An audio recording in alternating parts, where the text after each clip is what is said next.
Olá pessoal, tudo bem com vocês? Eu espero que sim. Eu sou Daniela Mironó e esse é o canal Entre Páginas. E hoje, aparecendo novamente na telinha de vocês para a gente falar de livro. Como vocês viram aí na capa, hoje a gente vai falar do Crematório Frio, um relato de Auschwitz. Isso aqui é um relato de um sobrevivente, Joseph de Brexene. É assim que eu leio e é assim, ó, que tá escrito, não sei pronunciar, tá? Só situando vocês sobre o nome Crematório Frio. Durante a Segunda Guerra Mundial, acho que todo mundo sabe, o povo judeu foi levado a campos de extermínio.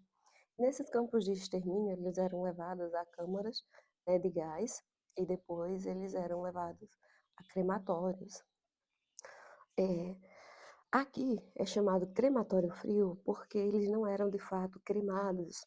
O, onde o campo que esse sobrevivente faz o relato, as pessoas estavam definhando porque as doenças estavam se proliferando por conta da violência.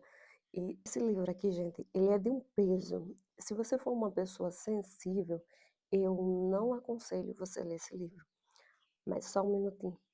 Se você chegou aqui pela capa desse vídeo e você não é inscrito no meu canal, considere se inscrever, curta e compartilha para que meu canal alcance aí mais pessoas. Voltando aqui pro livro.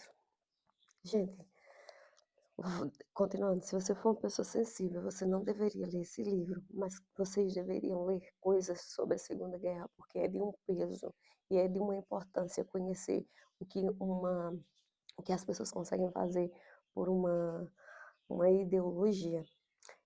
E, e o que mais me impressiona aqui durante a Segunda Guerra é como uma única pessoa conseguiu influenciar tanta gente e mais ainda como tanta gente conseguiu ver como isso era podia ser viável, né, digamos assim. A gente sabe que durante a Segunda Guerra Mundial foi colocado como o povo judeu era um povo que era o povo inimigo, né, digamos assim, do povo alemão. E aí é, o próprio vizinho entregava um judeu e ao sair de sua casa, o próprio vizinho entrava na casa e tomava de conta. E aí dizem, o povo não sabia, mas eu fico me perguntando de muitos livros que eu li, como é que não sabia que o vizinho estava levando, ia ser levado para não voltar mais? E entrava na casa dele, tomava de conta da casa dele, pegava a casa dele para ele, entendeu? Eu fico me perguntando às vezes, não me perguntando, eu fico, nossa, houve um nome, um sobrenome que acaba ali. Porque a gente vê, tipo, geração, veio séculos e séculos aquele, e pronto, houve gerações que encerraram naquele ponto. Mas vamos falar desse livro aqui. Esse livro aqui, ele fala dos muitos anos que ele teve em campo, e o último campo que ele retrata nesse livro é de um peso enorme. Ele fala aqui, uma coisa que eu lendo esse livro, eu vi, ele é tão forte, assim, é tão vivo, que ele fala sobre os piolhos que estão na barba das pessoas e andando no cabelo. E é tão um negócio tão forte no meu caso, claro, que eu coçava a minha cabeça de tão assim real que eu, como, quando ele dizia o, como ele fala no livro, como ele detalha no livro, é tão real que você coça a cabeça. Nesse campo, as pessoas elas não tinham saneamento no campo, né? Isso é fato. Eles não tinham condições de vida. A comida era uma sopa rala, que nem sopa podia ser chamada, e um pedaço de pão preto. Nesse campo, por ser chamado crematório frio, as doenças proliferando ali, é, tinha pessoas que, muitas na verdade, que tinham diarreia. E isso ia sendo ali, dentro dos lugares onde eles dormiam beliche, uma em cima da outra. E ele fala em um ponto que era um lamaçal, onde eles estavam, que o lamaçal dava até metade da perna. Mas, gente, esse lamaçal era com os dejetos humanos, assim, tipo, eram as fezes, o xixi que estava ali. Então, assim, você imagina a situação desse povo, como foi. Lendo, né? A gente sabe o que aconteceu lá, mas você, quando você lê o relato da pessoa dizendo, você imagina, nossa, como é que você sobrevive a um negócio desse? Não tem a menor condição. E aí um sobrevivente contando essa história fica impressionado. Ele conta aqui no livro um dos castigos que ele viu, que esse eu fiquei assim, eu fiquei de uma nossa, a pessoa sabia que ia acontecer aquilo e é impressionante. Deixa eu só olhar aqui para vocês, para me ler para vocês. Um dos castigos que ele relata aqui, a humanidade das pessoas foram perdidas aqui dentro. Ele conta aqui no livro que eles eram chamados, que quando você entrava lá, e a gente sabe disso, mas quando ele fala do jeito que ele fala, fica mais gritante assim. Ele fala aqui que você não, quando você entra no campo de concentração, você não é mais uma pessoa, você não tem mais o nome que a sua mulher lhe chamava, você é só mais um número, agora você é só um número. E outra coisa que eu sei que todo mundo estava lutando aqui pela sobrevivência, mas o José fala aqui que no campo em que ele estava, quando os soldados russos chegaram, não tinha soldados durante o dia, né, antes do processo dele chegar. Enquanto ele estava lá, não tinha soldados durante o dia. Os soldados, os vigias, era o próprio povo judeu, aquele que estava em posição de hierarquia um pouco acima. Eu sei, aí eu volto a repetir, eu sei que todo mundo estava lutando por uma sobrevivência e tudo mais, mas assim, eram eles que passavam no final do dia um relatório para os soldados quando eles chegavam sobre o trabalho dos outros. Ah, você ali com seus pares, agora você estava vigiando e acusando e apontando porque você estava tentando sobreviver. E esse é um dos pontos que eu vou falar aqui. Depois de um dia de trabalho, foi notado que alguns não trabalharam direito, entrega-se o relatório ao soldado e o soldado chama a pessoa. 21825, um passo à frente. Aí ele começa, o soldado.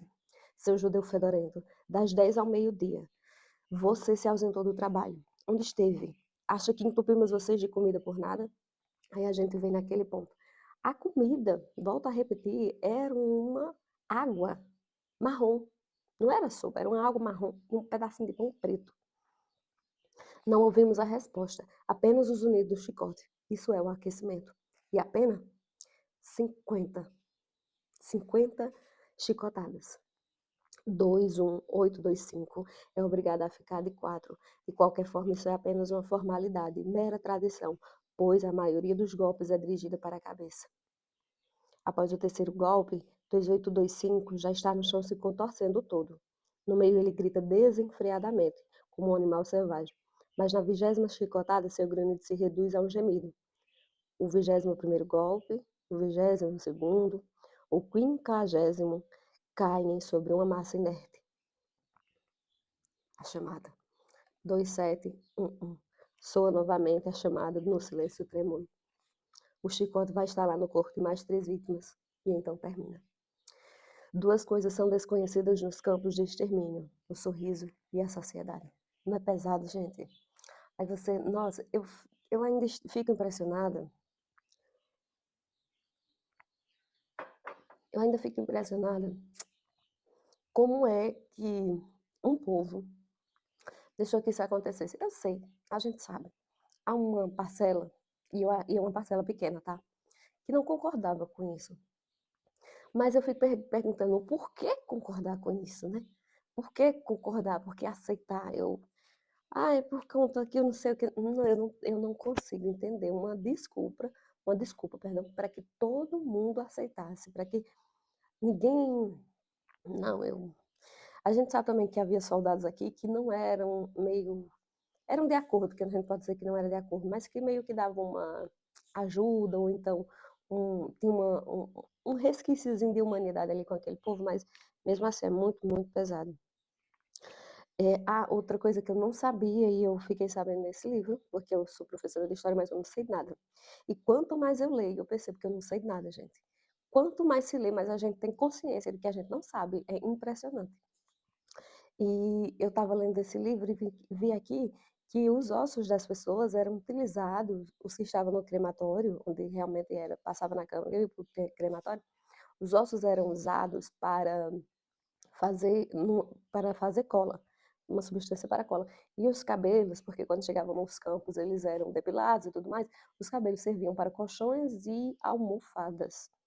E ele diz aqui que havia no campo, quando chegou, enormes estoques de cabelo. Então, por aí você já tira como é. Aí, outra coi os soldados eram sádicos, eu não sei se é essa a palavra, mas depois eu vou procurar. Eh, quando chegava nos campos, eles eram colocados à direita ou à esquerda. À direita era o fim da pessoa, ou perdão, à esquerda o fim da pessoa, à direita era quem ia sobreviver. E ele disse que nesse dia que ele chegou, aí chamaram os nomes para a esquerda e o nome dele foi citado para a direita. E os da esquerda iam para as câmaras, mas aí eles diziam aos que estavam na esquerda que eles iam para outro campo e eles iam utilizar os caminhões. Eram as pessoas mais cansadas, segundo eles. E quem estava na direita ia para esse outro campo, mas ia andando. Aí, eles, depois de fazer a separação deles lá, eles davam o direito de quem estava na direita e escolher ir para a esquerda. E eles riam quando as pessoas iam, porque, tipo, eles informaram que na esquerda as pessoas iam usar o caminhão para ir para outro campo. Então, quem da direita quiser ir de caminhão, pode ir para a esquerda. E algumas pessoas trocavam, porque estavam cansados, né, gente, de andar. E aí eles iam para aí, entravam nesse grupo. E o Joseph, ele disse que quando ele também iria, mas quando ele ia passando, passou um prisioneiro, né? E que estava lá e disse: não vai para a esquerda, não vou para a esquerda. E alguns ouviram, mas continuaram indo. E ele voltou de novo para a direita.